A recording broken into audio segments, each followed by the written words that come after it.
자, 그러면 이번 주 수업을 시작하도록 하겠습니다. 실질적으로 지난주까지 형법 총론과 관련된 쟁점들은 다 끝났지만 마지막에 있는 죄수론 관련된 쟁점 하나 남아가지고 죄수론 관련된 쟁점 마무리해서 보고 나서 강문상의 쟁점들을 쭉 훑어보도록 하겠습니다.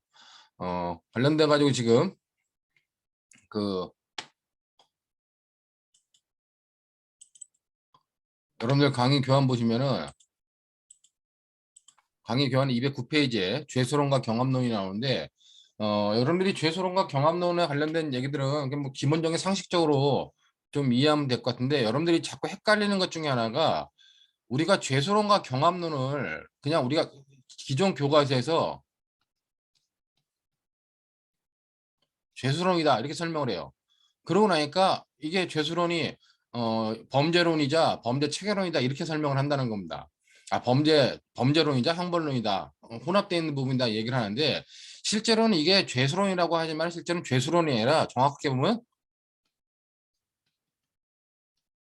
죄수론과 경합론이 구별되는 거죠. 즉 범죄가 몇 개 성립할 것이냐. 자,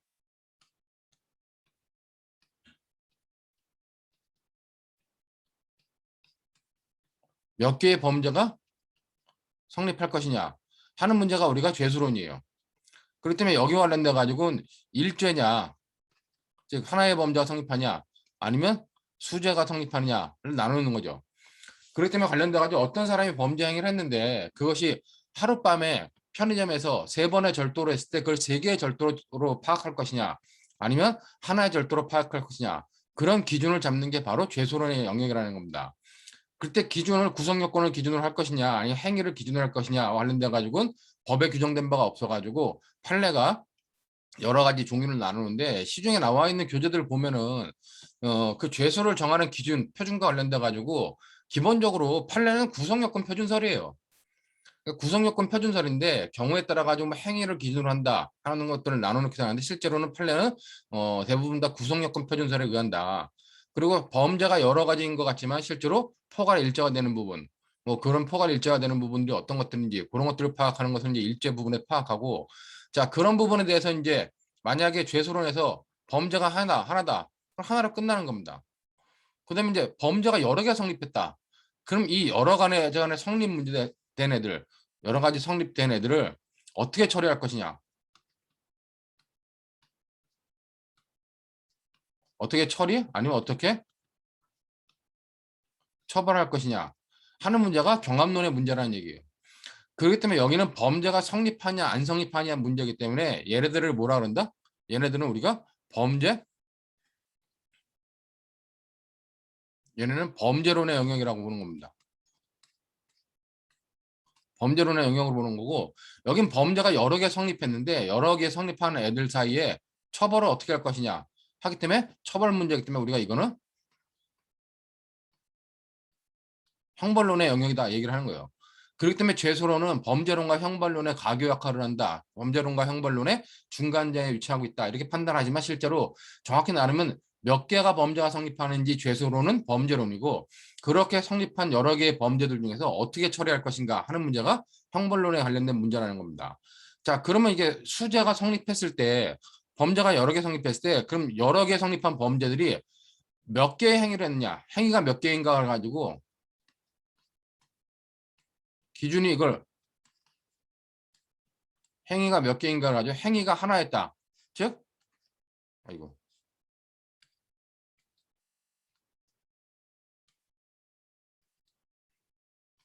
행위가 한 개였다. 그럼 범죄가 여러 개 성립했지만 행위가 하나면 이거는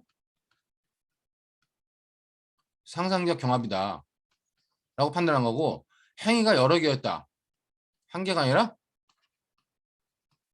두 개 이상이었다. 그럼 그때 이것을 우리가 실체적 경합이라고 얘기를 하는 겁니다. 자, 그렇기 때문에 상상적 경합은 행위가 하나의 행위로서 여러 개의 범죄에 해당하는 경우에 우리가 상상적 경합은 가장 무거운 형으로 처벌하는 거고 그다음에 두 개 이상의 행위가 각각의 범죄를 성립했을 땐 실체적 경합이라 가지고 이 부분도 법조문에 의해서 해결을 하는 겁니다. 그렇기 때문에 얘네들은 뭐예요? 이쪽 부분은 형법 규정이 있어요. 형법 규정이기 때문에 상상력 경합은 형법 규정에 있는 대로 40조에 의해서 가장 무거운 형으로 처벌하고 실체적 경합은 뭐 가중주의기도 하고 결합주의기도 하고 여러 가지 종류의 형태로 처벌을 한다는 겁니다. 그렇기 때문에 죄소론과 경합론에 관련돼 가지고 요 논리 구조를 여러분들이 좀 더 정확하게 이해하고 있어야지만 아 죄소론과 경합론이 왜 문제가 되는구나 얘기를 그걸 이해할 수 있다는 겁니다.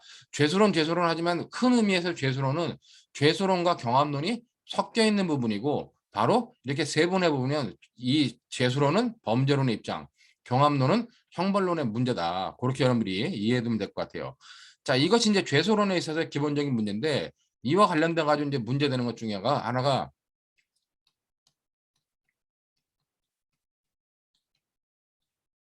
연결 효과에 의한 상상적 경합이라고 하는 부분입니다. 이 부분은 모의 시험에는 나왔는데 아직 본인 시험에는 나오지 않았어요.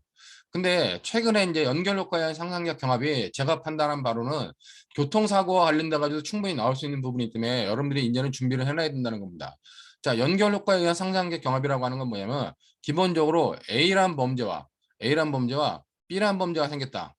자, 근데 A하고 B란 범죄는 실경이에요. 실체적 경합이에요. A란 범죄와 B란 범죄가. 근데 여기 C란 범죄가 있어. 근데 C란 범죄가 있는데 C란 범죄는 A란 범죄와 상상력 경합이 되고 B란 범죄도 상상력 경합이 됐을 때. 자, 그러면은 A하고 B를 상경으로 처리한 다음에 그다음에 또 A하고 C를 상경으로 처리하고 B하고 C를 상경으로 처리한 다음에 얘네들이 실경이기 때문에 실경으로 처리하면은 이 C란 범죄에 대해서 두 번 평가되는 거 아니냐. 그렇기 때문에 얘네 둘은 실경이겠지만 이 하나의 독립된 범죄가 A랑은 상경, B랑은 상경이기 때문에 전체를 우리가 상경으로 처리하자. 이 이유는 뭐냐? 이렇게 전체를 상경으로 처리하는 이유는 C에 대한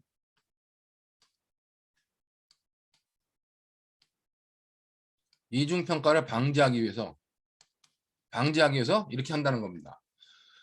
자, 근데 상상적 경합이라고 하는 것은 기본적으로 뭐냐? 상상적 경합이라고 하면 우리 형법상으로는 뭐예요? 우리 형법상은 상상적 경험은 무조건 아까 설명했지만 죄수 경험을 설명했지만 여러 개의 범죄가 성립한 행위가 하나라는 겁니다. 하나의 행위에 의해서 성립하는 거기 때문에 여러 개의 행위에 의해서는 우리가 상상적 경합이라는 걸 인정할 수 없어요. 그렇기 때문에 이와 관련돼 가지고 결국 A라는 행위를 했고 B라는 행위를 했고 자 근데 A라는 행위와 B라는 행위가 C라는 행위 때문에 어떻게 상경으로 될 수 있느냐 그게 못한다는 겁니다. 그렇기 때문에 이렇게 전체 상경으로 이런 경우에 어떻게 처리하냐 관련돼 가지고 연결효과와 상상적 경험을 부정하는 견해가 있어요. 자, 부정설은 어차피 C에 대한 이중평가만 막으면 될 거 아니야. 막으면 될 거기 때문에 그와 관련돼 가지고 A와 C를 갖다가 A와 B를 부정설 입장에서 먼저 첫 번째 A와 B를 실경으로 처리한 다음에 자, 그다음에 뭐다? C와 비교해서 무거운 형으로 처벌하자는 겁니다. 자, 이게 이제 부정설의 입장인데 긍정설은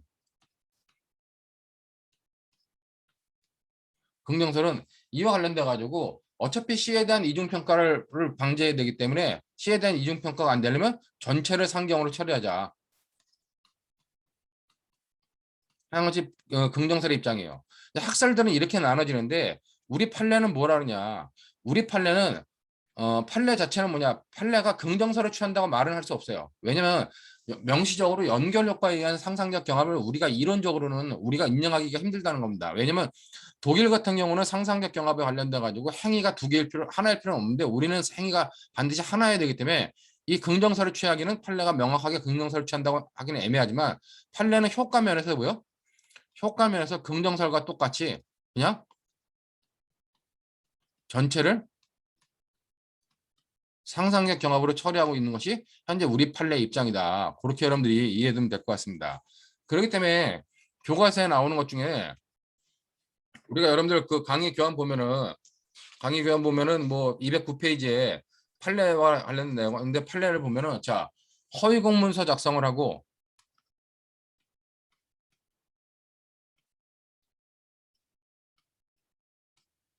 작성에 간접 점검이 돼요. 그러니까 예비군 중대장한테 허위 공문서를 기한을 올려가지고 예비군 중대장부터 예비군 훈련 받았다는 뭐 허위 공문서를 작성하게 만들었기 때문에 허위 공문서 작성죄 간접 점검이 되고 그거를 비치했어요. 그렇기 때문에 허위 공문서 저기 뭐 관련돼 가지고 허위 공문서를 작성해서 허위 공문서 작성죄가 성립하고 그다음에 이거를 행사한 허위 공문서 행사죄 뭐 관련된 행사죄를 갖다가 범한 경우에 근데 이렇게 갑이라는 사람이 만약에 갑이라는 사람이 이렇게 허위 공문서를 작성해 가지고 그거를 갖다 비치해 놨다는 행사죄가 성립해요. 근데 이런 일을 하기 위해서 그 부탁한 사람한테 돈을 받고 나서 이런 일을 했다는 겁니다. 그럼 우리가 돈을 받고 나서 부정처사를 때문에 수뢰호 부정처사가 성립한다는 거죠. 자, 그랬을 때 우리 판례 입장에 의하면은 우리가 이걸 갖다가 우리 판례에서는 허위공문서 작성죄와 행사죄, 그러니까 각종 문서죄에서 무슨 저기 뭐 위조 문서라든가 유형이든지 무형이든지 그럼 그 범죄가 성립하고 그걸 행사하는 경우는 우리가 우리 판례가 실체적 경합으로 보죠. 자, 이거를 실경으로 본다는 겁니다. 근데 학설들은 어차피 행사할 목적으로 만들어서 행사한 거기 때문에 상경으로 봐야 되는 거 아니냐 이렇게 보는 학설이 좀 많은데 판례는 무조건 문서죄에 대해서는 무조건 실경으로 본다는 거예요. 근데 얘가 돈을 받고 허위 공문서를 작성한 거 이거는 하나의 행위이기 때문에 이거는 상경이라는 겁니다. 그다음에 돈을 받고 부정처사한 거 역시 행사한 것도 역시 이것과 상경이라는 거예요. 그럼 이와 관련돼 가지고 어떤 문제가 생기느냐? 이와 관련돼 가지고 아까 이런 연결 효과에 의한 상상력 경합으로 전체를 상경으로 처리할 것인지 여부가 문제가 생기죠. 근데 우리 판례는 뭐라 그러냐? 이런 경우는 연결 효과에 의한 상상 경합을 인정한다고 명시하고 말하지 않지만 전체를 상상력 경합으로 처리하는 게 우리 판례 입장이라는 겁니다. 그렇기 때문에 이런 우리 판례 입장 관련돼 가지고 연결 효과의 상상력 경합을 뭐 명시적으로 인정하지 않지만 효과 면에서는 사실상 인정하고 있는 것과 동일하다. 그렇게 여러분들이 이해를 해두면 될 것 같아요. 자, 이런 의미로서 여러분들이 판단해 두면 될 것 같고, 자, 이 문제가 이제 문제되는 것 중에 하나가 관련돼 가지고 물론 시험 문제 대부분 이게 나오는데 과거 시험 문제 한 번이 나왔는데 마치 이렇게 되는 경우처럼 나온 경우가 있어요. 그러니까 관련돼 가지고 갑의했는데 자,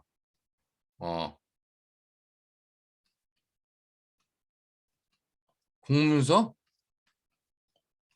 위조죄.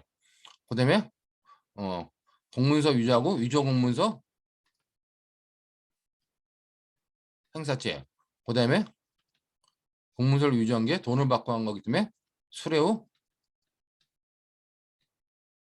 부정처사죄.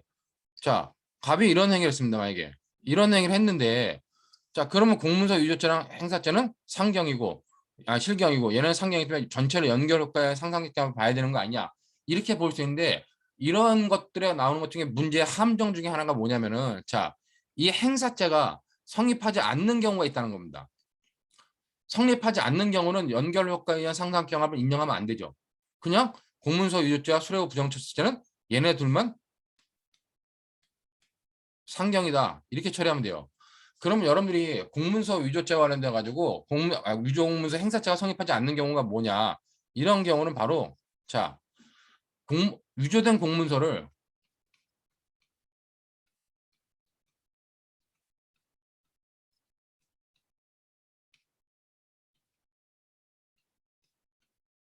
공범에게 전달한 겁니다. 자, 공문서를 즉 여기서 공범이라고 하는 거는 여기서 공범이라고 하는 건 정확히 보면 공범이보다는 위조된 것을 알고 있는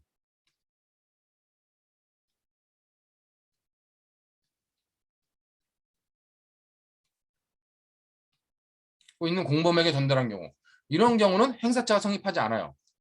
그렇기 때문에 여기 이제 수뢰 후 부정처사가 관련돼 가지고 이 갑이 공범이기 때문에 수뢰 후 부정처사가 되겠지만은 만약에 이와 관련돼 가지고 을이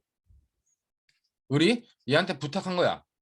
뭐 이렇게 공문서 위조해 가지고 나한테 달라 그래가지고 얘가 갑이 공문서를 위조한 다음에 위조된 공문서를 누구한테 줬냐? 얘한테 전달한 겁니다.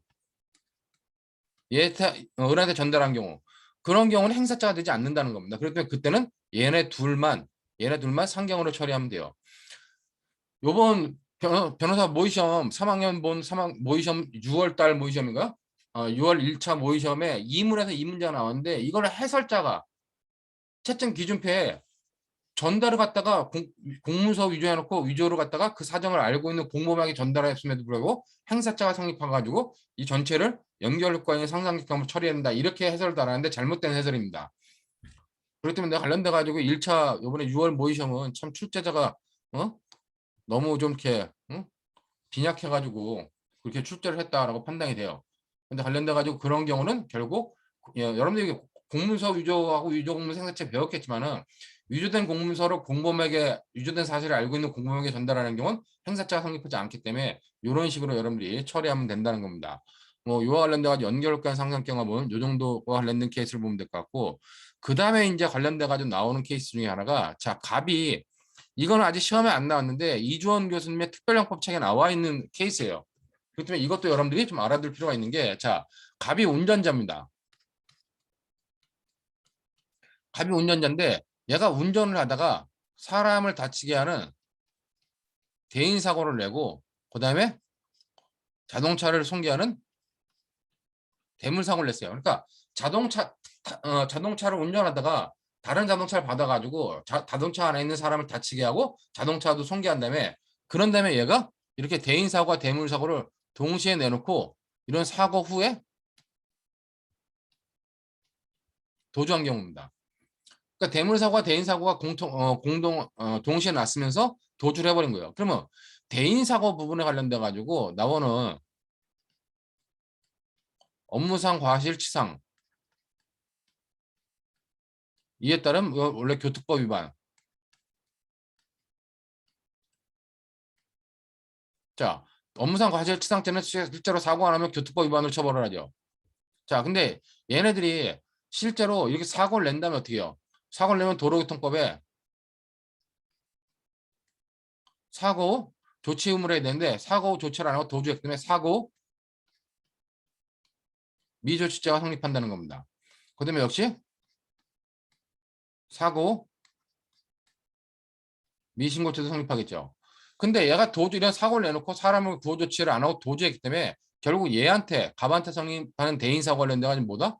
특가법상에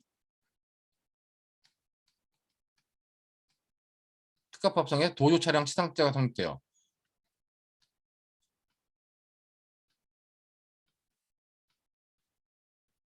자, 이렇게 특가법상에 도주 차량 치상죄가 성립하는 경우는 얘네들은 뭐예요? 얘네들은 얘하고 사고 미조죄는 이렇게 흡수돼 버리죠. 이렇게 흡수돼 버리고 결국 남는 범죄는 특가법상 도주 차량 치상죄, 사고 미신고죄 요것만 남는다는 겁니다. 자, 이게 대인 사고와 관련된 영역이고 대물 사고는 뭐냐? 결국 도교법상에 업무상 과실로 타인한 사람의 재물을 손괴한 경우, 즉 업무상 과실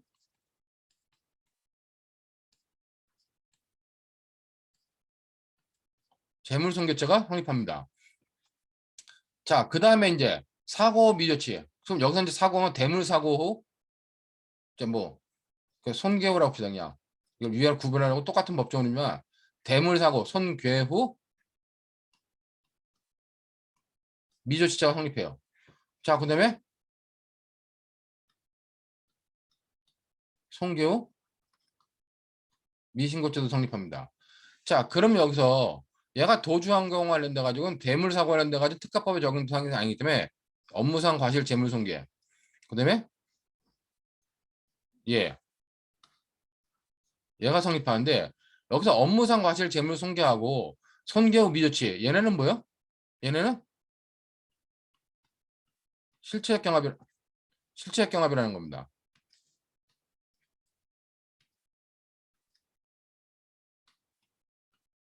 자, 근데 특가법상의 도주 차량 치사상은 실제로 업무상 과실치사상, 그다음에 업무상 과실치사상과 사고 미조치가 흡수해 버렸죠. 근데 업무상 과실로 인해서 사람을 동시 다치게 하고 차량을 부셨다. 실제로 얘네는 상경이라는 거야. 하나의 행위로 두 개의 범죄에 해당하게 한 거잖아요. 그렇기 때문에 얘가 흡수되어 있는 이거 범죄와 얘는 뭡니까?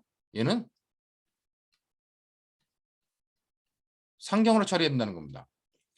자, 그다음에 사고 미조처, 사고 신고해야 되는데 사람을 다치게 하고 재물을 손괴해서 신고해야 되는데 신고 안 했다는 겁니다. 이것도 원래 상경이기 때문에 얘도 여기랑 상경이라는 거죠.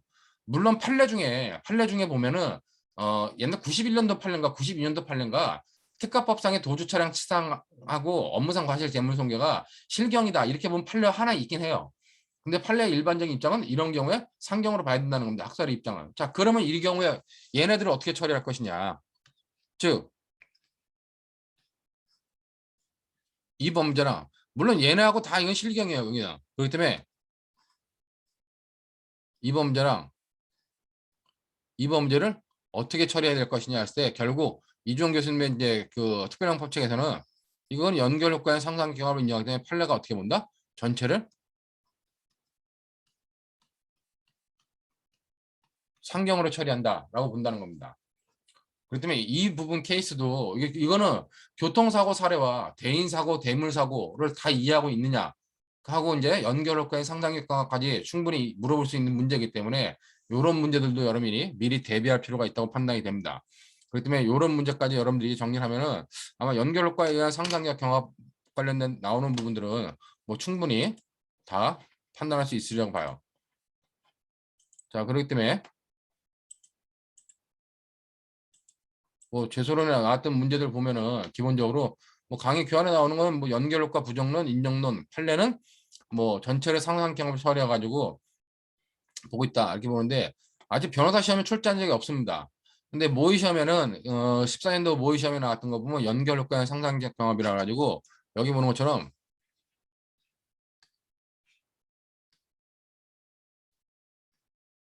자, 갑은 X시청 건축과에서 건축물 관리장 관리와 무허가 건물 단속 및 시정 전문을 담당하는 공무원들에게 자, 갑은 공무원들에게 300만 원을 건네주면서 돈을 건넨 뇌물이고 자신의 무허가 건물을 즉 자신의 무허가 건물을 허가받은 건물인 것처럼 건축물 관리대장에 등재해달라고 부탁을 했습니다.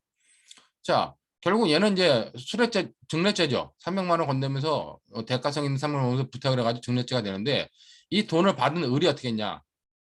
돈을 받은 을은 갑의 건물이 무허가임을 확인하였음에도 이를 단속하거나 시정조치하지 않고 자, 이거는 이제 직무유기가 되죠. 직무유기가 되는데 그런 걸 하지 않고 갑의 무허가 건물을 허가받은 건물로 등재하는 서류를 작성하여 자, 작성해서 이를 모르는 결재권자인 X시장 담당과장 A로부터 결재를 받았습니다. 자, 그럼 결국 이 공문서를 작성한 권한이 누구한테 있느냐? 이 가바 을한테 있는 것이 아니라 시청 담당 과장 A한테 있는 거죠. 근데 이런 A한테 사정을 모르는 A한테 허위 공문서를 작성하게 했기 때문에 A는 처벌받지 않는 거고 결국 갑이 뭐다? 을이 이 부분에 관련돼 가지고 결국 허위 공문서 작성죄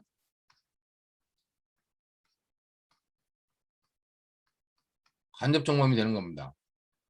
자, 그리고 결제한 내용을 다음 그렇게 받은 다음 결제한 내용들을 기재한 건축물 관리 대장을 비치했어요. 비치했다는 건 뭐 저기 뭐 비치했다는 건 내다 보였다는 거죠. 그렇기 때문에 이 부분은 뭐다? 비치한 부분은 바로 이런 죄 행사죄가 된다.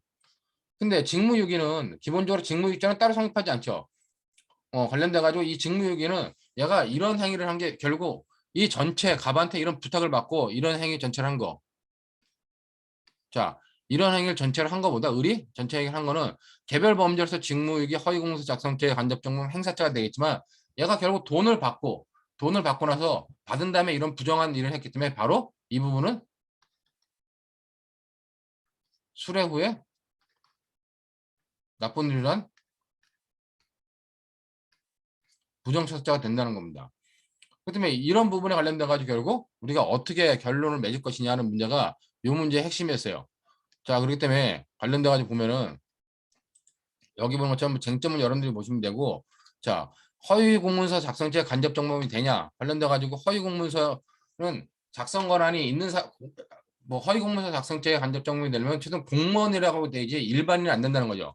그렇지만 여기 보는 것처럼 잠깐 보면은 자 일반인이라면 신분 요소가 결여되어 간접 정범이 될 수 없다. 하지만 공문서의 실질적 작성자인 보조 공무원은 간접 정범이 될 수 있다는 겁니다.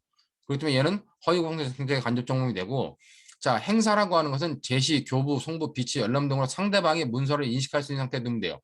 근데 여기 아까 말했던 중요한 것보다 만약에 유죄된 사실을 아는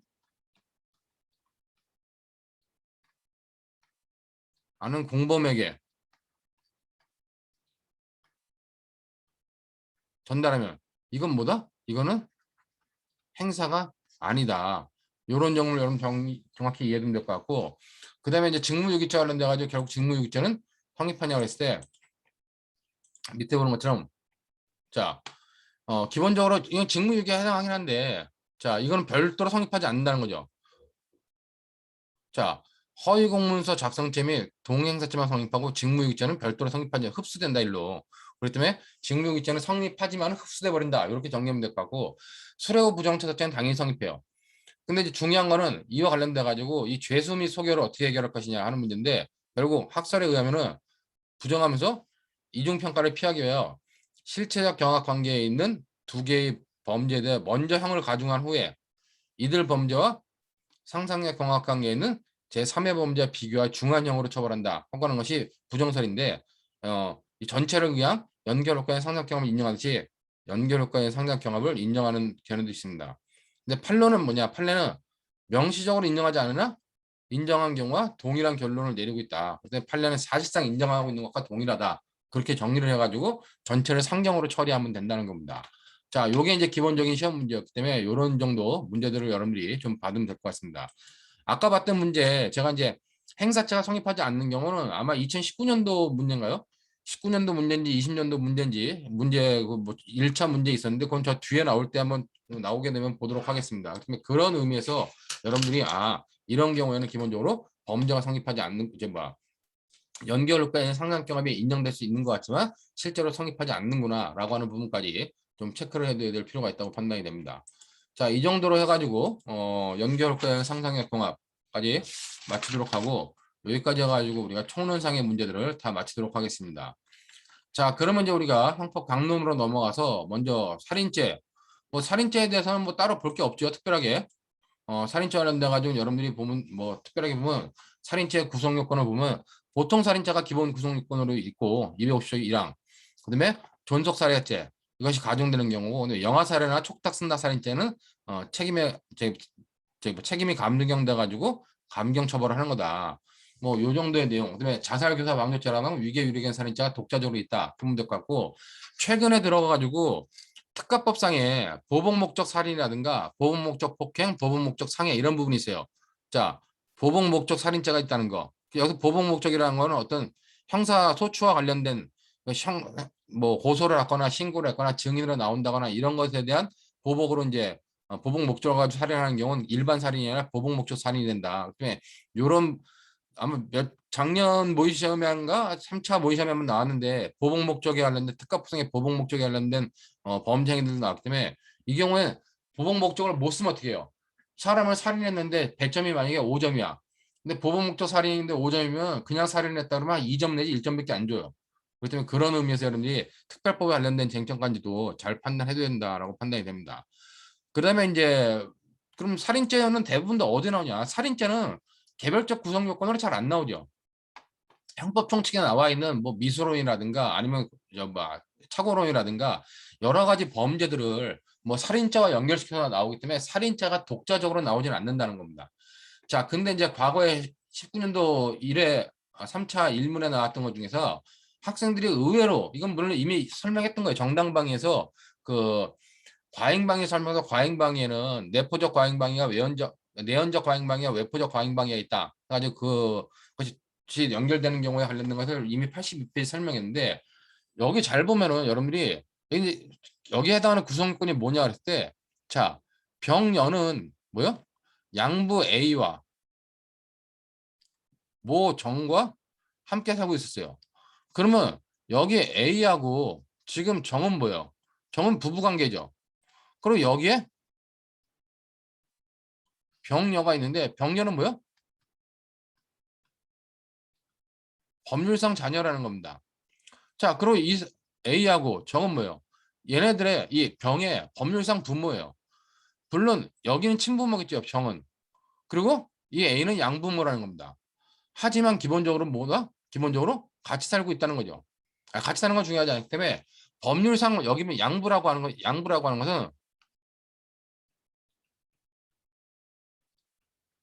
법률상 부이기 때문에 을이 A를 살해하는 거, 이 살해하는 건 단순 살해가 아니라 바로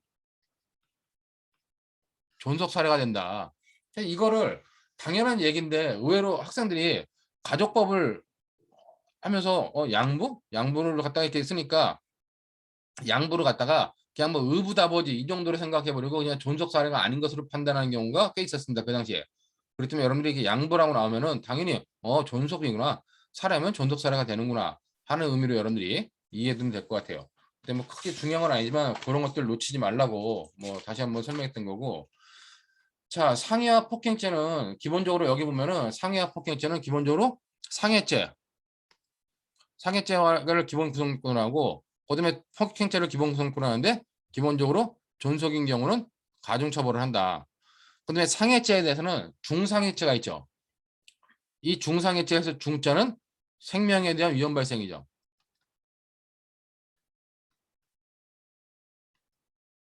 일반적으로 형법상에 중자가 붙으면 전부 다 생명에 대한 위험 발생입니다. 근데 중상해죄에서는 생명에 대한 위험 발생 플러스 불구나 불치 또는 난체 질병에 불구를 만들거나 불치 또는 난체 질병에 걸리게 하는 거 그런 경우도 우리가 중상해죄라 가지고 결국 이렇게 화살표가 이렇게 붉은 표시되는 건 제가 결과적 가중범위라 했죠. 상해죄에 대해서 중상해죄는 결국 결과적 가중범의 형태다. 그런 의미로 여러분들이 보면 될 것 같고 자, 그다음에 이제 상해죄와 관련된 이 폭행죄는 상해나 폭행을 할 때 물론 기본적인 내용들은 잘 설명 안 해도 되겠죠. 상해죄 같은 경우 우리가 이거는 결과범위고 얘는 뭐다? 얘는 형식범위죠. 그 때문에 상해 행위 이외의 결과를 필요로 하는 결과범위 때문에 인과관계를 요구하지만 폭행죄는 바로 형식범위이기 때문에 폭행이나 행위만 있으면 된다. 근데 상해와 폭행을 할 때 어떠한 이 특수한 상해 아니면 특수폭행이라고 붙는 경우 이 특수자가 붙는 경우 이 특수자가 붙는 경우는 형법상 우리가 딱 일정해요. 특수자가 붙는 경우는 첫 번째가 자 단체 또는 뭐 이건 쓸 필요 없어요. 뒤에 나와요. 따로 논점으로 만들어 놨기 때문에 단체 다중의 위력을 보이는 경우 그 다음에 관련돼 가지고 저기 위험한 물건을 휴대하는 경우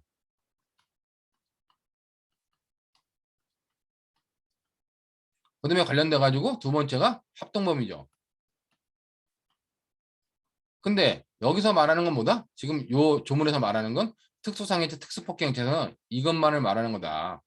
이 합동범위와 관련돼 가지고는 특수 절도 특수 강도 특수 도주 근데 성폭법에 있는 특수 강간 이런 것들만 합동범위 특수죄가 붙는 것이 합동범위고 나머지는 대부분 다 이 첫 번째 행위로 포함하면 된다. 그런 의미로 여러분들이 보면 될 것 같고 기본적으로 뭐 이런 내용들이 있다는 건데 이 상해죄와 관련돼 가지고 중요한 것 중에 하나가 이 상해죄 동시범 특례라고 하는 것이 263조에 있는데 얘는 형법 19조에 규정된 동시범 또 특례라는 겁니다. 그 때문에 이 상해죄 동시범 특례가 굉장히 중요하게 판단됐었는데 올해 시험에 2021년도 10회 시험에 드디어 한번 나왔었어요. 근데 너무 쉽게 나왔죠, 이번엔요. 관련된 그런 문제들이 좀 있다라고 보면 될 것 같고 그 다음에 이제 중요한 거는 상해죄든 폭행죄든 뭐요? 폭처법상에 이 공동폭행, 공동상해라고 하는 부분이 있다는 겁니다. 이 공동의 의미는 결국 우리가 합동범에서 말하는 합동의 의미와 동일하다는 거죠. 그렇기 때문에 이런 것들도 여러분들이 놓치지 말아야 될 기본적인 논점들이다. 그렇게 여러분 생각하면 될 것 같고 그 다음에 관련돼 가지고 밑에 했는데 밑에 보면 폭행죄와 관련돼 가지고 최근에 이제 문제되고 있는 것 중에 하나가 자 여기 뭐 폭처법상의 공동폭행, 특가법상의 아까 보복 목적상해 이런 것들은 똑같아요. 폭행죄나 특가법이나. 근데 이제 특가법상의 폭행 관련돼 가지고 운전 중인 자동차야 운전자에 대한 폭행. 그러니까 여기 운행 중이라는 건 일시 정지를 포함합니다. 그렇기 때문에 승객을 승하차시키기 위해서 일시 정지한 경우라든가 신호등에 걸려서 일시 정지한 경우도 충분히 여기 포함된다. 그렇기 때문에 상해와 폭행죄, 특히 폭행죄 관련된 최근에 뭐 전 법무부 차관이 이걸로 이제 입건이 됐죠. 그렇기 때문에 관련돼 가지고 그 사건뿐만 아니라 사회적으로 굉장히 운전자에 대한 폭행에 대해서 가중 처벌하고 있는 기조가 있기 때문에 뭐 이와 관련돼 가지고는 이렇게 특별법에 가중 처벌 규정이 있다라고 하는 부분을 여러분들이 좀 이해해두면 될 것 같습니다. 자, 그런 의미로 여러분들이 보면 될 것 같고, 자, 첫 번째 논점으로 제가 제시한 거는 특수상해나 특수폭행죄에서 말하는 특수의 의미예요. 자, 특수의 의미는 아까 말했던 것처럼 단체 또는 다중의 위력을 보이거나 위험한 물건을 휴대한다고 하는 의미입니다. 자, 근데 이거는 너무 쉽죠. 이미 우리가 형법 강론 시간에 다 배웠던 건데 여기서 단체는 뭐다? 단체는 공동의 목적을 가진 다수인의 조직적 계속적 집합체예요. 다중이라곤 단체에 이르지 못한 다수인의 집합체. 그러니까 이거는 다수인의 계속적 조직적 집합체이기 때문에 어떤 지휘 체계를 가지고 있는 공동의 목적을 가지고 지휘 체계를 가지고 있는 사람의 집합. 그게 단체예요. 다중이란 단체에 이르지 못한 경우입니다. 다중이란 단체에 이르지만 집합을 말하고 자 위력이라고 하는 건 뭐다? 의사를 제압할 수 있는 세력. 그러니까 여러분들이 제가 항상 말하는 게 뭐 단체, 단체다 그러면 딱 여러분 나와야 돼요. 공동의 목적을 가지고 조직 체계를 가진 집합체. 다중. 다중은 단체에 이르지 못한 사람의 집합체. 자, 위력. 위력은 의사를 제압하는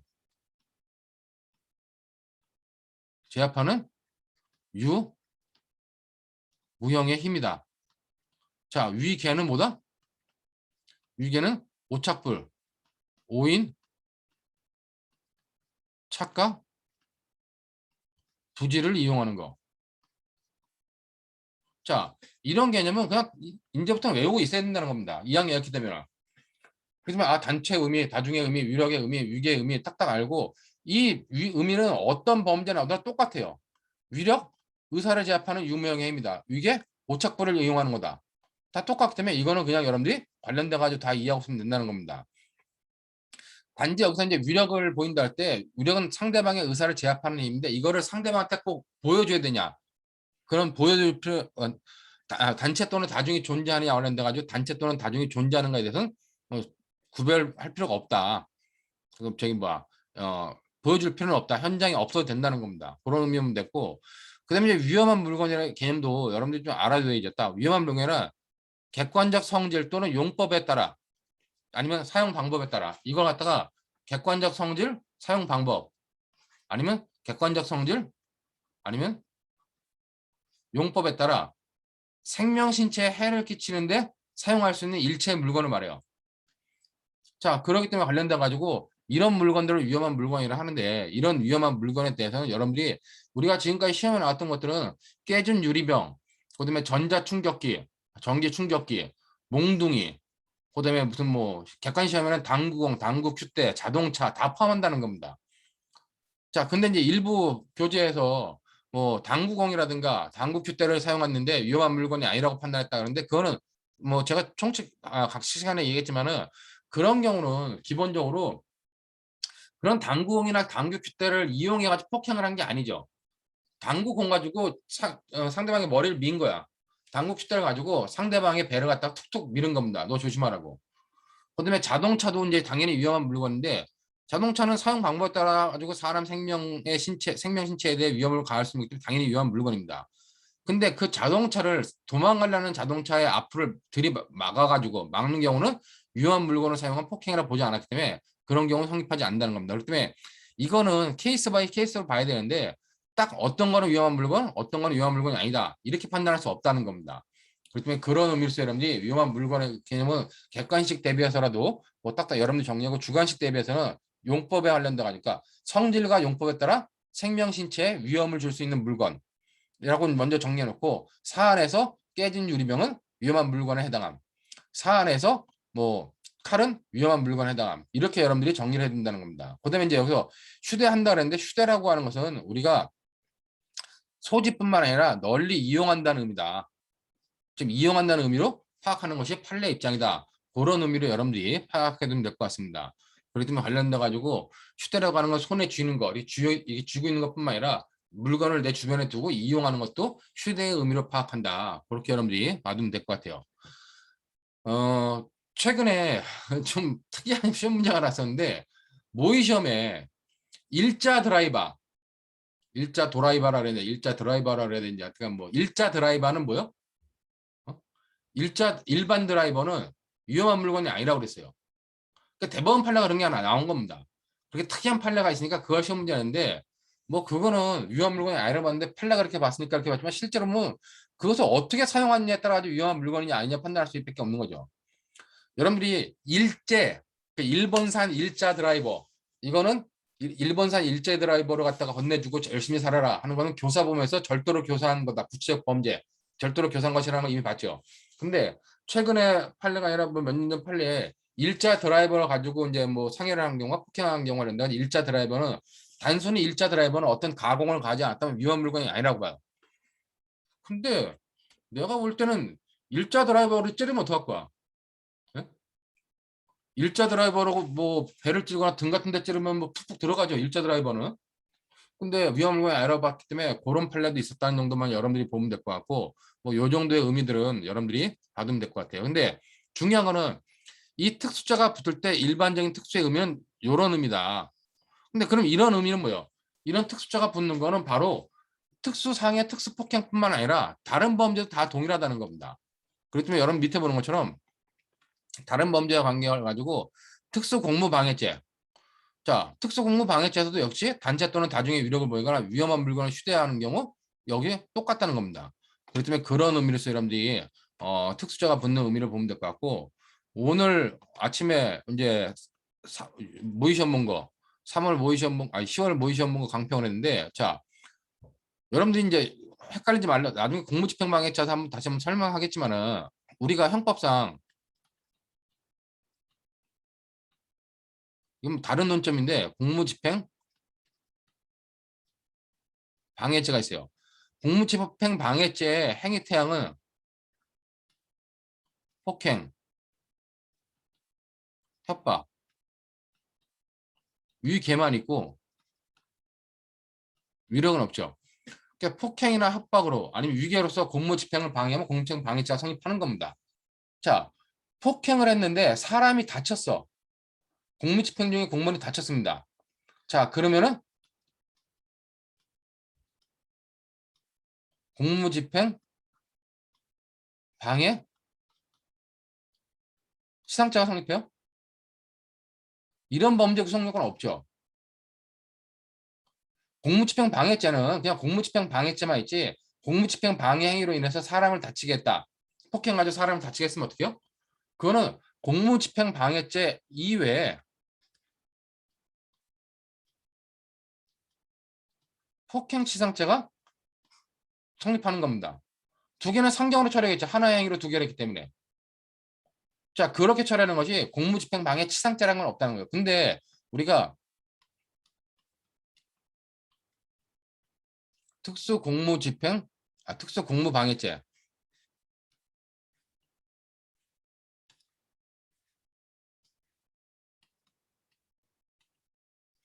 특수공무방해죄는 아까 말한 이 특수가 묻는 거 위험한 물건이라든가 아니면 단체 다중의 위력을 가지고 공무집행을 방해하면 특수공무방해죄가 성립하고 이 경우에 사람을 다치게 하면 치상죄, 죽게 하면 치사죄가 성립한다는 겁니다. 자, 그렇기 때문에 사람 다치겠다? 특수공무방해 치상죄가 성립하는 거죠. 그다음에 위험한 물건과 사람을 다치게 하기 때문에 그때는 특수상해죄가 성립하는 거예요. 그럼 얘네 둘과의 관계를 어떻게 할 거냐? 얘네들은 우리가 이렇게 흡수된다. 이것이 무겁게 흡수된다는 것이 대법원 판례 입장이죠. 자, 이런 의미로 여러분들이 그러니까 여기서는 폭행치상과 공무방해죄하고는 기본적으로 하나의 행위로 두 개를 했기 때문에 이건 이제 상경을 처리를 합니다. 여기는. 상경으로 처리하지만 이 경우는 뭐다? 여기에 더 무거운 범죄가 있기 때문에 이미 치상의 범죄가 있기 때문에 특수상해는 여기에 흡수돼서 판단한다라고 하는 것이 판례 입장이기 때문에 이런 것들을 헷갈리지 말라는 얘기예요. 우리가 기존의 시험 문제는 결과적 가중범, 특히 부진정 결과적 가중범으로 이것이 계속 시험 문제 나왔습니다. 근데 공무집행을 방해하는데 그런 방해 행위로 사람을 다치게 한 경우 어떻게 했냐? 이건 상경으로 처리한다는 거예요. 물론 요번에 시험에는 폭행치상이 아니라 강도가 치상을 한 거기 때문에 강도치상이 되는 거죠. 강도상해. 강도상해가 되더라도 이거는 상경으로 처리한다. 근데 거기에 보면 이 공무집행방해 치상죄가 성립한다고 하는 답안도 있었는데 그런 것들은 헷갈리지 말라는 얘기입니다. 형법에서 없는 구성 요건을 만들어내는 건 상당히 위험해요. 저는 감점 안 하지만은 실제로 없는 구성 요건을 만들어 놓은 경우는 그냥 감점하기도 합니다. 그런 의미로 여러분들이 뭐 이런 의미들을 좀 이해해 두면 될 것 같고 밑에 문제는 이미 옛날에 한번 봤던 문제죠. 똑같은 케이스예요. 여기 보는 것처럼 자 P가 신분 조회하는 이 P는 사경입니다. 신분 조회라는 틈을 타 자신이 소지하고 있던 전자충격기 당연히 여기서 말하는 전자충격기는 뭐다? 그럼 전자충격기는 당연히 생명신체에 위험을 가할 수 있는 위험한 물건이라는 겁니다. 그렇기 전자충격기는 위험한 물건이므로 이걸 가지고 사람을 충격하여 기절시켰다. 공무집행 중인 공무원에 대해서 위험한 물건을 가지고 사람을 그 공무원을 기절시켰어요. 그럼 이거는 특수공무집행 특수공무방해 치상죄가 성립하는 거죠. 그다음에 사람을 갖다가 위험한 물건을 가지고 기절했기 때문에 특수상해죄가 성립한다. 그러니까 두 개는 아까 같은 것처럼 상경이 아니라 흡수돼 버린다. 그런 의미로 여러분들이 이건 이미 58페이지 설명했던 겁니다. 그다음에 그런 의미로 보면 될 것 같고 뭐 12년도 시험도 비슷해요. 여기 보면은 갑과 을은 이제 얘는 기본적으로 절도의 행위죠. 갑과 을은 현재 갑이 절도의 행위를 하고 있었고 을이 만나가지고 그거 길바닥에서 깨진 소주병 하나를 여기서 깨진 소주병 한 개씩을 들고 깨진 소주병도 당연히 이것이 위험한 물건이라는 겁니다. 위험한 물건이기 때문에 이걸 들고 갑을 체포하게 달려드는 경찰관 피원의 얼굴을 찔러 사주간의 치료를 위하는 안면부 열성하였다. 자 그러면 공무집행적인 공무원한테 위험한 물건을 가지고 상해를 입혔다. 그럼 역시 특수공무방해 치상죄가 성립하겠죠. 자, 그 다음에 관련돼 가지고 얘네들은 기본적으로 절도했는데 체포를 면탈할 목적으로 어 체포를 면탈할 목적으로 위험한 물건을 가지고 상해를 하기 때문에 이건 나중에 절도가 강도가 되고 강도가 물건을 사람 다치게 하기 때문에 강도치상이 된다. 그러므로 특수공무방해 치상과 그다음에 강도치상 같은 경우는 상상적 강도치상이 되고 보기 때문에 상상적 경험으로 처리한다. 이미 저기 결과적 가중범위 봤던 거기 때문에 그런 의미로서 여러분들이 받으면 될 것 같습니다. 뭐 관련돼 가지고 여기 보는 것처럼 밑에 보면 손찌갑을 절취하여 도주하다가 을과 함께 경찰관을 상해하는 행위에 관련돼 가지고 중강도가 해당하느냐. 중강도라고 하는 것은 결국 중강도에 해당 경우는 절도의 기회라는 건 시간적 장소적 근접성이 있는 상태에서 자 체포 면탈 등의 목적으로 폭행 협박한테 성립한다. 그렇다면 관련돼 가지고 이 갑은 중강도에 해당하고 그런 중강도에 해당하는 강도 상해 치수의 이 강도는 뭐요? 강도뿐만 아니라 준강도가 사람을 상해하는 것을 포함한다. 그렇기 때문에 강도 상해에 해당한다. 그렇게 여러분들이 간단하게 보면 되겠죠. 이거는 나중에 이제 저 뒤에 절도죄 가서 이제 강도죄 가서 다시 한번 볼 수 있는 거고 결국 쭉 해가지고 결국 얘는 특수공무집행방해 치상죄가 성립하냐 했을 때 위험한 물건이라고 했을 때 위험한 물건을 딱 개념적으로 잡고 여기 보는 것처럼 위험한 물건이란 객관적 성질과 사용 방법 아니면 용법에 따라 생명 신체에 해를 줄 수 있는 물건을 말한다. 사안에서 깨진 요소명은 여기에 해당하는 위험한 물건에 해당한다. 이렇게 간단하게 정리해 주면 된다는 겁니다. 그렇기 때문에 관련돼 가지고 얘는 특수공무방해 치상죄가 성립하고 두 개의 범죄 아까 말했던 강도치상죄 밑에 보면 나오겠죠. 그렇게 관련돼 가지고 강도상해죄 이 법정형이 더 무거우므로 강도상해죄와 특수공무집행방해 치상죄는 상경으로 처리한다. 그런 의미로 여러분들이 뭐 정리하면은 뭐 어려움이 없을 겁니다. 그 정도의 시험이 이제 10년대 나서 모의 시험도 똑같아요. 여기만처럼 뭐 저런 공무원은 혼 좀 나야겠다 생각하고 어느 날 밤 복면을 쓰고 갑의 집 앞에 숨어 있다가 승용차에 내리는 갑을 향해 벽돌을 던졌다. 벽돌도 위험한 물건이에요. 그렇지만 이제 그 정도로 여러분들이 우연방에 설명했던 부분인데 그 정도의 의미로 여러분들이 이해하면 될 것 같고, 그다음에 관련돼 가지고 아까 말했던 건 시험에 일자 드라이버, 일자 드라이버는 아까 위험한 물건을 보지 않았다 하는 정도만 나중에 보면 될 것 같습니다. 그것이 시험 문제.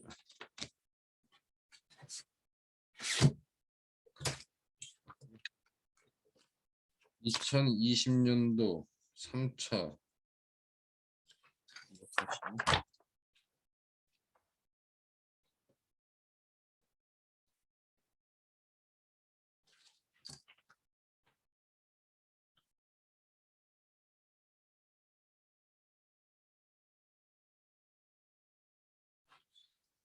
그 내용이 여러분들 강의 교환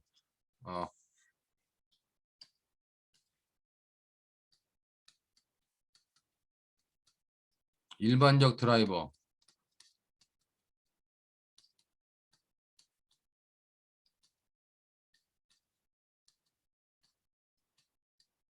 위험한 물건이 아니다. 이것이 강의 교환 페이지 285페이지 이하에 규정되어 있습니다. 285페이지에 적혀 있기 때문에 그건 그때 가서 여러분들이 한번 다시 한번 보면 될 것 같아요. 판례가 이게 2012년도 판례인데 뭐 그런 것들은 일반적인 드라이버와 동일한 건 특별히 개조된 바 없다. 그렇기 때문에 그냥 위험 물건이 아니라 봤기 때문에 요 판례가 하나 있기 때문에 판례와 관련돼 가지고 여러분들이 나온 판례는 2012도 사하나 7호 판결이죠. 자, 요 판례에 대해서 알고 있는지 없는지 모르려고 물어둔 문제 같으니까 여기 있다는 건 나중에 이제 페이지 우리 강의 교양 285페이지 통해서 여러분들이 보면 될 것 같습니다. 자, 이 정도로 해가지고 이제 위험한 물건, 즉 특수자가 붙는 범죄에 대한 것들을 봤고, 다음으로 나오는 건 이제 상해죄 동시범 특례예요. 자, 상해죄 동시범 특례는 여러분들이 알겠지만은 이 19조가 기본 내용입니다. 그러니까 여기 보면 19조에는 자, 동시 또는 이시의 독립행위가 경합한 경우. 자, 이 경합했다는 건 뭐예요? 여기 의사 연락이 없었다는 겁니다. 만약에 의사 연락이 있으면 어떻게 해요? 의사 연락이 있고 어떤 결과가 어떤 하나의 행위에서 결과가 발생했다. 그럼 바로 그냥 공동정범으로 가는 거예요. 그렇기 때문에 의사 연락이 없는 독립된 행위가 동시 또는 이시, 같은 시간 또는 다른 시간도 된다는 겁니다. 이시 행위가 경합한 경우에 결과 발생의 원인된 행위가 판명되지 아니한 때, 그때는 각 행위를 미수범으로 처벌한다는 19조가 원칙입니다. 자, 근데 263조는 뭐냐? 이 독립행위가 경합했다 해가지고 이 독립행위가 경합했다 해가지고 여기에 관련돼 가지고 동시 또는 이시라고 하는 말이 빠져 있어요. 그렇지만 동시 또는 이시 행위는 263조 여기도 그대로 적용된다 하는 것이 판례 입장이고 다수의 입장입니다. 그렇기 때문에 263조도 동시 또는 이시의 독립행위가 경합해 가지고 여기서 중요한 건 뭐냐? 결과 발생시킨 게 아니라 그 결과가 상해 결과를 발생시킨 때, 즉 상해 결과를 발생케 한 경우는 원인된 행위가 판명되지 아니한 때 어떻게 한다? 이때는 공동정범에 예에 의한다는 겁니다. 즉 공동정범으로 처벌한다는 거죠. 자, 그렇기 때문에 이 부분에 있어서 263조는 왜 이렇게 가중처벌 이렇게 무겁게 행위자한테 무겁게 해놨냐, 개인 책임의 원칙에 반하도록 해놨냐 관련돼 가지고 상해 결과는 사회에서 비일비재하게 발생하기 때문에 그거를 일일이 수사기관한테 입증을 시킬 수 없다. 그렇기 때문에 이거는 행위자한테 즉 범죄 행위자한테 거증 책임을 전환시킨 거다라고는 거증 책임 전환설이 다수설적 입장입니다. 자, 이건 뭐 다수설적 입장이고, 다수설인지 지금 애매하지만 타당하지도 않고 다수설인지도 타당하지 않은 것 같고 다수설인지도 애매해요. 하지만 거증 책임 전환설이 일반적으로 다수설이라고 얘기를 하는데, 여러분들이 형소법을 배우면 형소법에 거증 책임이라 그러죠. 근데 요즘은 거증 책임이라는 말보다는 입증 책임이라는 말을 더 많이 쓰죠. 이 거증 책임이 전환됐다고 하는 거, 판례가 명확하게 전환됐다고 보는 게 바로 263조하고 형법 310조 위법성 조각 사유의 관련된 명예훼손죄 위법성 조각 사유에 관련된 310조 문제는 거증 책임이 전환됐다라고 보는 것이 판례 입장이에요. 그렇기 때문에 이 두 개는 여러분들이 판례가 우리 형사법에서는 이 두 개는 반드시 거증 책임 전환됐다 이렇게 판단한다고 보는 겁니다. 사실 명확하게 보면 인과관계가 사실상 추정된다. 즉 이게 사실상 추정된다고 하는 견해가 이 견해가 좀 더 타당하고 아니면은 관련돼 가지고 의사 연락을 의제해 버린 거다. 의사 연락이 없었으면 동시범인데 263조는 의사 연락이 있는 것으로 봐버려 가지고 공동정범으로 파결한 거 아니냐 하는 견해가 있는데 그런 견해가 더 타당해요. 근데 여러분들이 사례형 문제에서는 이런 건 논할 필요 없습니다. 이건 이제 학문적으로 이렇게 뭐 여러 가지 학설들이 대립한다는데 여러분들이 그냥 실무 시험을 통해서는 거증 책임이 전환됐다라고 보면 될 것 같고 중요한 거는 요건이 독립행위가 경합한다는데 의사 연락이 없어야 돼요. 의사 연락이 없어야 되고 만약에 의사 연락이 있으면 어떻게 해요? 의사 연락이 있었다? 그럼 이거는 공동정범이 되는 거죠. 자, 그다음에 동시 또는 이시도 가능하다. 263조에 아까 여기 보면은 동시 또는 이시가 없지만은 우리 판례가 뭐다? 이거는 동시 또는 이시도 가능하다고 우리 판례가 명시적으로 판단하고 있어요. 그렇기 때문에 263조는 19조의 특징이기 때문에 19조에서 말하는 동시 또는 이시도 여기에 당연히 포함된다라고 판단해야 되는 거고 독립행위가 경합하는 거 이외에 자 상해의 결과가 발생해야 돼요.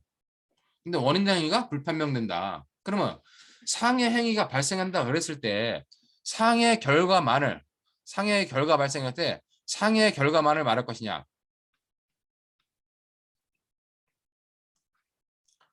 상해만을 의미하는 것이냐 아니면 상해를 포함한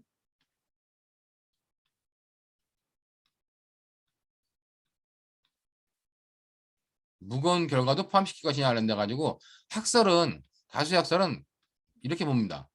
즉, 이 263조는 행위자한테 불리한 규정 아니냐. 그러니까 엄격하게 해석해야 된다. 그러므로 상해만을 의미하는 거다. 결과가. 사망의 결과는 포함시키지 않는다라고 판단하는 거예요.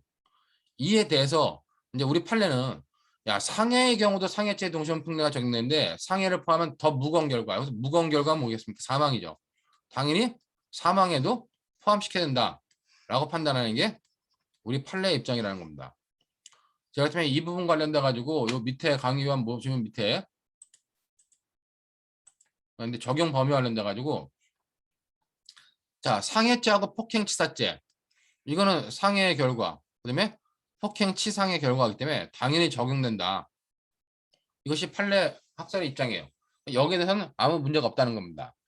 근데 상해의 결과라도 치상이라든가 강도치상, 강도상해, 강간치상, 강간상해 이런 것도 적용되냐 했을 때 이 부분은 적용되지 않는다고 보는 것이 통설 판례 입장입니다.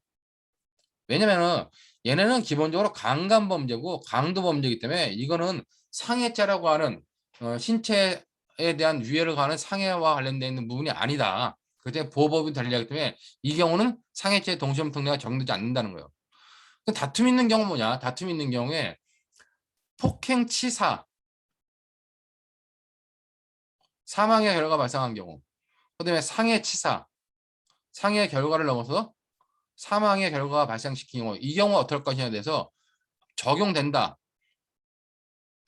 즉 중한 결과는 가벼운 결과를 포함시키기 때문에 당연히 적용된다고 보고 학설은 적용되지 않는다 보는 것이 학설의 입장이라는 겁니다. 그렇다면 이와 관련된 내용들은 뭐 기본적으로 이론적으로 보면 간단해요. 이 간단한 내용을 여태까지 시험에 한 번도 안 나왔다가 올해 본 시험에 이제 2021년 10회 변호사 시험에 상해죄 동시범 특례가 나오게 된 겁니다. 그러니까 너무 쉽게 나와요. 그때 여기 보면 이거는 뭐 요 사례는 여러분들의 10회 변호사 시험 해설했는지 모르겠는데 첫 번째 사례는 248페이지에서 성폭법 위원죄 설명할 거고 자 밑에 이제 요 케이스에 보면은 갑은 마침 현장에 도착한 A의 아버지 B를 발견하고 체포될까 두려워 아파트 후문 노상에서 B에게 잡히자 자 갑이 B에게 잡히자 B를 때려 눕히고 발로 복부로 쇠 걷어찬 다음 도망갔습니다. 자, 그 다음에 약 2시간 후 갑의 친구 을이 평소 감정이 좋지 않던 B가 쓰러진 걸 우연히 발고 화가 나서 발로 B의 복부를 쇠에 걷어찼습니다. 며칠 후 B는 장파일로 사망했어요. 자, 상해치사한 거죠. 장파일로 사망했다. 이게 뭐 폭행치사든 상해치사든 자 사망한 경우입니다. 뭐 상해치사냐 아니면 폭행치사냐. 근데 갑과 을의 행위 중 누구의 행위로 인하여 사망하였는지 판명되지 않았다는 겁니다. 사실관계 이해관하여 갑과 을의 재측을 논하라. 이건 뭐 간단하죠. 갑의 상해치사, 그다음에 을의 상해치사. 근데 원인 얘네들은 실제로 저기 뭐야 의사 연락이 없었어요. 의사 연락이 없었기 때문에 얘네는 263조에 의해서 또 원인 행위도 판명되지 않았어. 그냥 상해치사죄 공동정범으로 처벌할 수 있다는 겁니다. 여기 보면 이게 폭행치사 또는 상해치사 형성되는데 요건은 뭐예요? 독립된 행위가 경합하냐? 두 개 이상의 행위가 경합하는데 이해 안 돼가지고 이시의 독립행위가 경합한 때도 견해 대립이 있으나 판례는 적용된다는 입장이다. 독립행위의 경합이라고 했을 때 이거는 동시범특례든 아니면 그 저기 뭐야 263조 동시범특례든 19조든 동시 또는 이시가 다 가능하다고 보면 돼요. 자 상해 결과 관련돼 가지고 상해 결과에 폭행치상의 경우도 해당한다. 자 근데 원인된 행위 불표명됐다.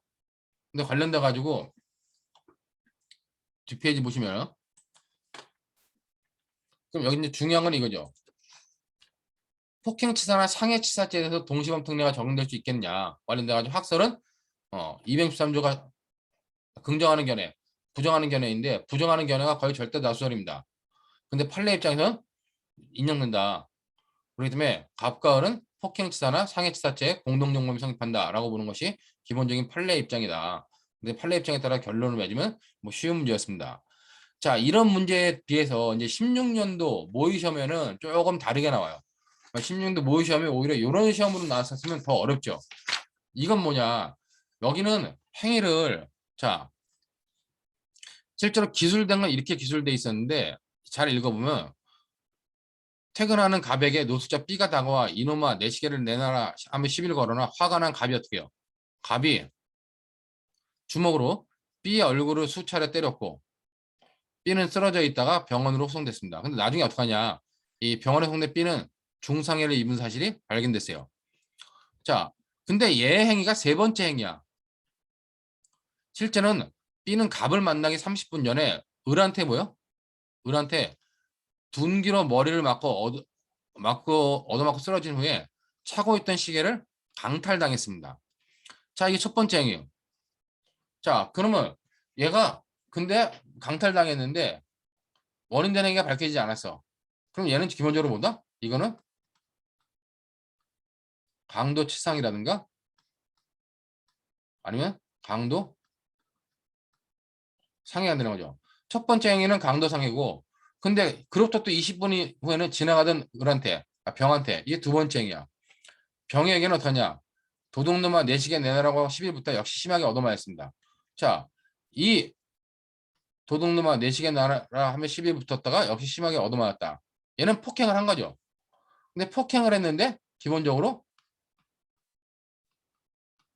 중상해가 발생한 거예요. 그렇다면 폭행, 치상이 된다는 겁니다. 아니면은 역시 심하게 얻어맞았다. 근데 폭행 치상해라고 이제 이 당시 해설 기준에 폭행 치상은 안 돼. 제가 볼 때는 그냥 중상해, 심하게 얻어맞다면 중상해가 되지 않겠느냐. 아니면 그냥 뭐 상해가 되지 않겠느냐라고도 판단이 된다는 겁니다. 자, 근데 관련돼 가지고 이런 부분에 결국 행위를 보면은 각각의 쟁점 관련된 순서는 을, 병, 갑의 순서로 났다는 겁니다. 그럼 여기서 먼저 각각의 구성 요건을 갖다 판단해 줘야겠죠. 그렇기 때문에 각각의 구성 요건을 판단해 주면 이미 앞에서 썼지만은 자, 을의 행위. 을의 행위는 아까 강탈당했다 그러죠. 그렇기 때문에 어 을의 강도행위와 B의 중상해 결과 발생 사이 인과관계가 인정되면 기본적으로 강도상해죄가 성립할 수 있다.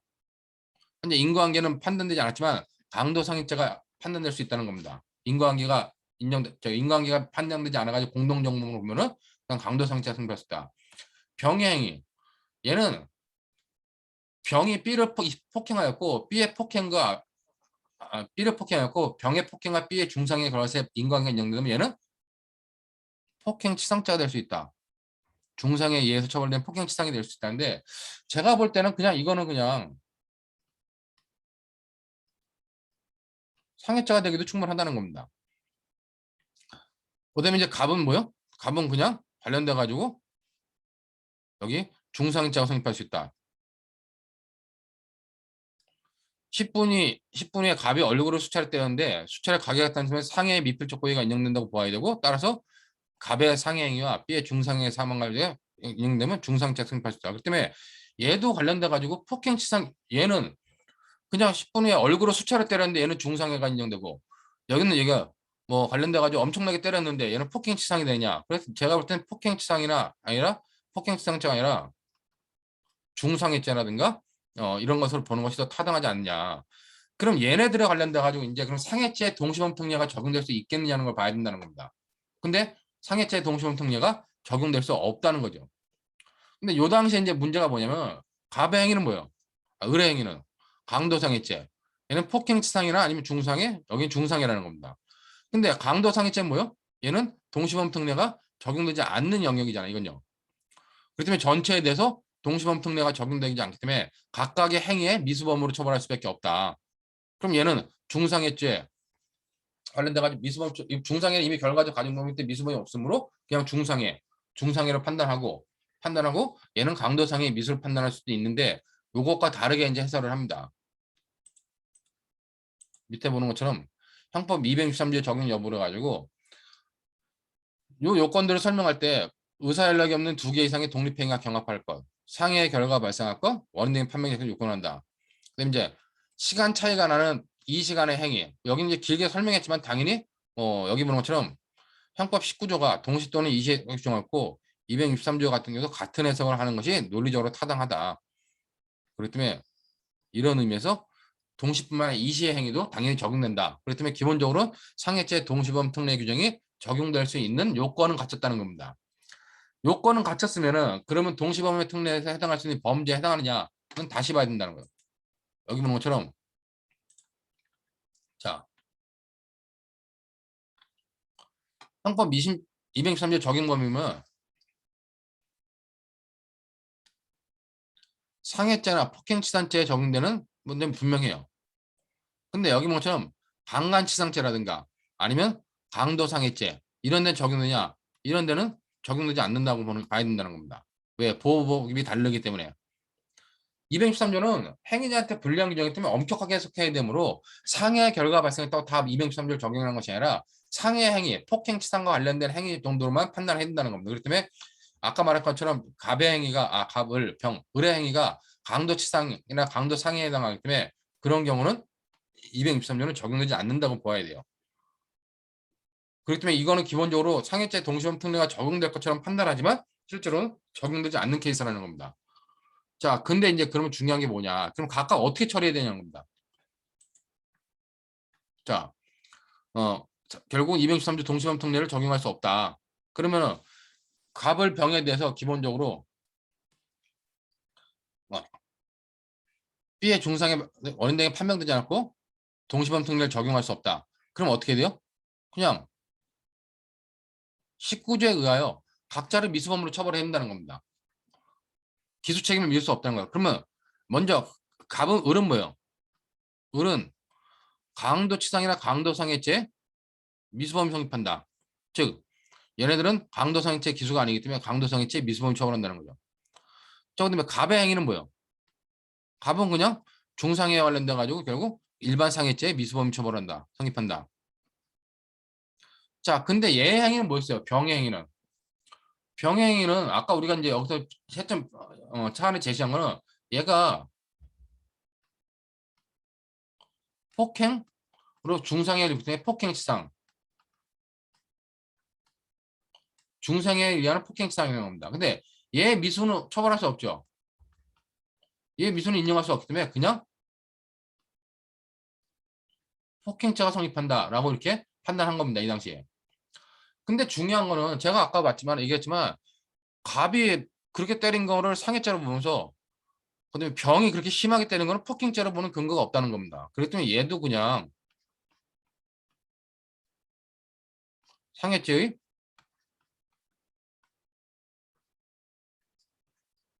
미수범으로 처벌을 하더라도 뭐 채점 기준에 따를 땐 뭐 크게 제가 이 당시 채점 기준을 정확히 보진 못했지만은 상해죄의 미수범으로 처벌하더라도 뭐 논리적으로 문제되지 않는다라고 판단이 돼요. 그렇기 때문에 얘네들 사이에서는 상해죄 동시범 특례가 적용되지 않는다. 그렇게 여러분들이 판단하면 될 것 같고, 근데 이 문제를 제가 이제 가만히 생각해 보면 재밌는 것 중에 하나가, 자 그러면은 예 가배행위와 의뢰행위만 놓고 보면 어떻게 해요? 얘는 263조에 적용 대상이 된다는 겁니다.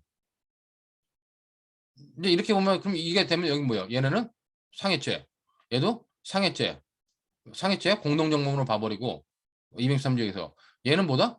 강도 상해행위를 했지만 실제로 상해행위에 대해서 결국 적용 안 되기 때문에 강도상해죄 미수범이 아니라 그냥 강도죄, 강도상해죄 미수범으로 처벌하면 되지 않냐 이렇게 판단했는데, 뭐 이렇게 판단한 기준을 그 당시에는 제시하지 않았기 때문에 어떤 게 맞는지 모르지만 우선 빨간색으로 쓴 것이 그 당시에 채점 기준에 의한 해설 기준에 의한 채점이었다. 그렇게 여러분들이 이해하면 될 것 같습니다.